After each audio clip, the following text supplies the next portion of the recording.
क्या आपका मन अशांत रहता है?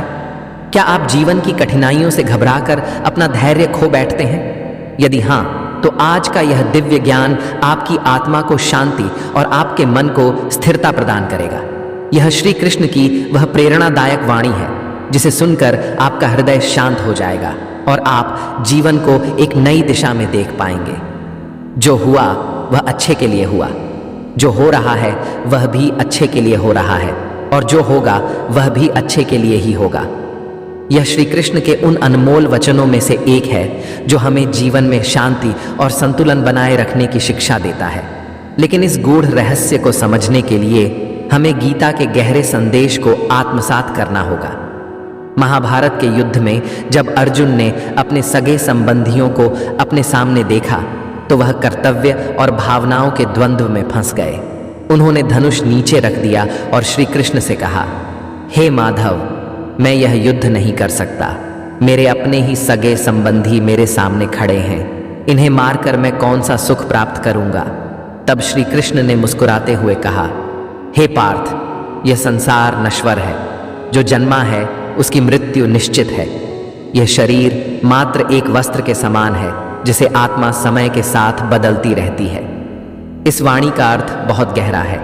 हम अक्सर जीवन में अपने दुखों, संघर्षों और कष्टों को लेकर व्यथित हो जाते हैं, लेकिन श्री कृष्ण हमें सिखाते हैं कि हर परिस्थिति का एक कारण होता है और हमें अपने कर्म पथ से पीछे नहीं हटना चाहिए। श्री कृष्ण कहते हैं, हे अर्जुन, जो व्यक्ति फल की चिंता किए बिना कर्म करता है वही सच्चा योगी है। जो व्यक्ति सुख दुख, लाभ हानि, सफलता असफलता में संभव रखता है वही सच्ची शांति को प्राप्त करता है। आज हम सभी जीवन में अनेक संघर्षों का सामना करते हैं। जब चीज़ें हमारे अनुसार नहीं होती तो हम परेशान हो जाते हैं, लेकिन श्री कृष्ण हमें सिखाते हैं कि यदि हम अपने कर्म को समर्पण भाव से करें और परिणाम की चिंता न करें तो हम सच्ची शांति को प्राप्त कर सकते हैं।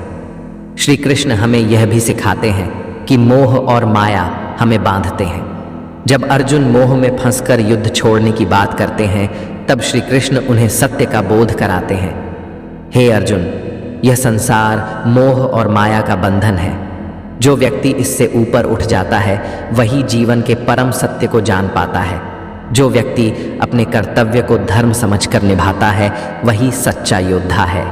इसका सीधा अर्थ यह है कि हमें अपने कर्तव्य को ईश्वर का प्रसाद मानकर करना चाहिए।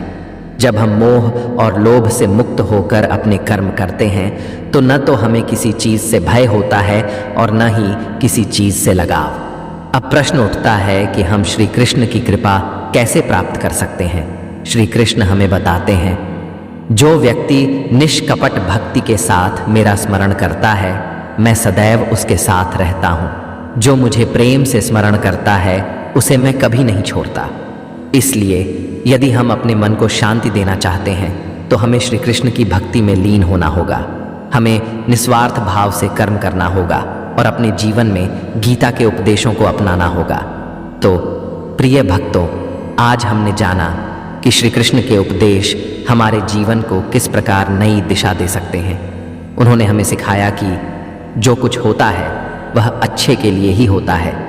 हमें फल की चिंता किए बिना अपने कर्म करने चाहिए। मोह और माया से मुक्त होकर जीवन जीना चाहिए। निष्कपट भक्ति से हम श्री कृष्ण की कृपा प्राप्त कर सकते हैं। यदि आपको यह दिव्य ज्ञान पसंद आया और आपके मन को शांति मिली तो वीडियो को लाइक करें और हमारे चैनल वाणी ए कृष्णा को सब्सक्राइब करें। कर्मण्येवाधिकारस्ते मां फलेषु कदाचन। अर्थ, तुम्हें केवल कर्म करने का अधिकार है, लेकिन उसके फल की चिंता मत करो।